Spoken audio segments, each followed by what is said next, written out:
Practice set 1.2 मधला हा 10th question आहे. क्वेश्चन अगोदर मी रीड करतो. इन द फिगर 1.44 किंवा 44 x is any point in the interior of triangle. म्हणजे इथे आपण बघितलं x is the interior point of triangle DEF. DEF च्या कुठला इंटेरियर मध्ये असणारा तो एक पॉइंट आहे. Point x is joint to vertices of triangle. x is joint to E, F and D vertices. Segment PQ is parallel to D. We have been given this, and segment QR is parallel to EF. Then prove that PR is parallel to DF. म्हणजे prove करायचं आपल्याला PR is parallel to DF. म्हणजे parallel prove करायचंय. काही text book मध्ये जरा थोडंसं correction आहे. प्रूफ मध्ये त्यांनी PR is parallel to DE आले लास्टला, तर PR is parallel to DF यायला पाहिजे. PR is parallel to DF. मग प्रूफ कसं करायचं? त्यांनी फिल इन ब्लँक्स भरायचे. ऍक्टिव्हिटी बेस्ड क्वेश्चन असतात. असं क्वेश्चन 2 विचारतात 3 मार्क्ससाठी. In triangle XDE PQ is parallel to DE. Reason तुम्हाला भरायचे. What would be the reason? We have been given this in question, so reason would be definitely given. So suppose triangle XDE is a triangle and PQ is parallel to a side. We have been discussed in BPT that when a segment is parallel to a side of triangle, then it divides the remaining 2 sides in the same proportion. Then what would be the ratio?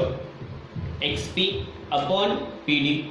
XP upon PD is equals XQ upon XQ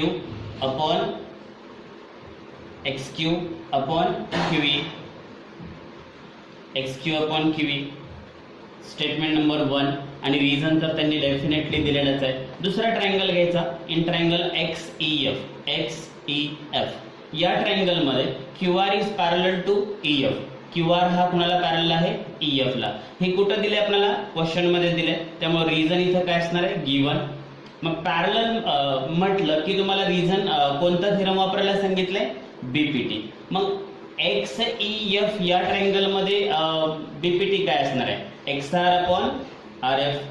XR upon RF is equals XQ upon QE. Reason again जे वर त्यांनी दिलेलं होतं basic proportionality theorem तेच. If you observe the right sides of statement 1 and 2, you will realize that they are equal.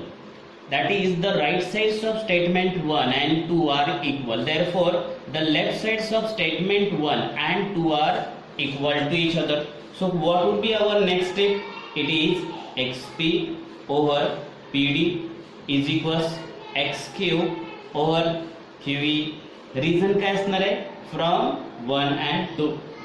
If you observe in the figure XDF, you will realize that PR bisects divides side XD and XF in the same proportion.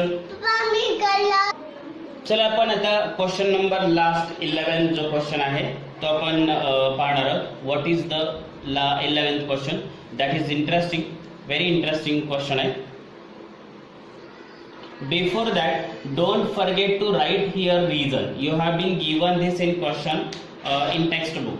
So write reason here. By the converse of BPT, segment PR is parallel to DF. According to question 11, question number 11, what has given? I will read question first. In triangle ABC, ray BD bisect ABC. Ray BD ABC ला bisect करतो and ray CE bisect angle ACB. If segment AB is congruent to segment AC, then prove that ED is parallel to BC. From this information, let's draw a figure. A triangle ABC. एक ABC हा triangle है. According to information, I have drawn the figure. Ray BD is the bisector of angle ABC and ray CE is the bisector of angle ACB. You have to observe figure very carefully. you have been asked to prove that. What has to be proved? To prove ray DE किंवा DE is parallel DE segment ED किंवा DE means ED is parallel to BC. हे prove करायचं. Given तुम्ही लिहा, question मध्ये जे दिलेले आपल्याला ते गिवन मध्ये तुम्हाला लिहायचंय. You have to write given. What has given in question? We have been given ray BD is the bisector of angle ABC and ray CE is the bisector of angle AECB. मग हे आपल्याला prove करायचंय. ED proof एकदम easy आहे, तुम्ही पण solve करू शकता. क्वेश्चन मध्ये आपल्याला त्यांनी सांगितलंय segment AB is congruent to segment AC. What has given? Segment AB is congruent to segment AC. पहिल्यांदा आपण ते लिहिलं. रिझनला गिवन. नाव इन ट्रायंगल ABC या ट्रायंगल मध्ये ray BD is the bisector of angle ABC चा तो बायसेक्टर आहे. मग बायसेक्टर म्हणलं की लगेच आपण काय करायचं? अँगल बायसेक्टर प्रॉपर्टी किंवा property of bisector of angle of a triangle. मग ABC या अँगलचा बायसेक्टर आहे BD, म्हणजे त्यांना अपोजिट साइडला बायसेक्ट केलेलं असणार. रिमेनिंग टू साइड्स म्हणजे AD अपॉन CD और DC is equals AB upon BC. आता इथं रिझनला property of angle bisector of a triangle. मग आता इथं AD आहे तसंच लिहा. AD upon CD is equals AB ची स्टेटमेंट 1 मधली व्हॅल्यू भरा. It is AC upon BC. Statement number 1 द्या. And similarly C is the bisector. Now म्हणा in triangle ACB C is the bisector. Ray CE is the bisector of angle. कोणत्या अँगलचा bisector आहे? Of angle ACB चा तो bisector म्हणलं की लगेच angle bisector property आठवायची. ACB या अँगलच्या अपोजिट साइडला त्याने डिवाइड केलेलं असणार सेम प्रपोर्शन मध्ये रिमेनिंग टू साइडच्या. त्यामुळे काय येणार आहे? AE upon EB is equals remaining two sides AC upon BC.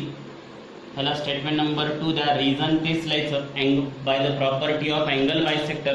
Reason लिहायला पाहिजे, माझ्याकडे स्पेस नाही म्हणून मी लिहित नाही. Property of angle bisector. Statement 1 आणि 2 च्या जर तुम्ही राईट साइड्स ऑब्झर्व केल्या तर तुमच्या लक्षात येईल. म्हणजेच जर मी हे इंग्लिशमध्ये सांगायचं झालं तर if you observe right sides of statement 1 and 2 you will notice right sides are equal. If right sides are equal, then left sides must be equal. So AD upon CD is equal to AE upon EB.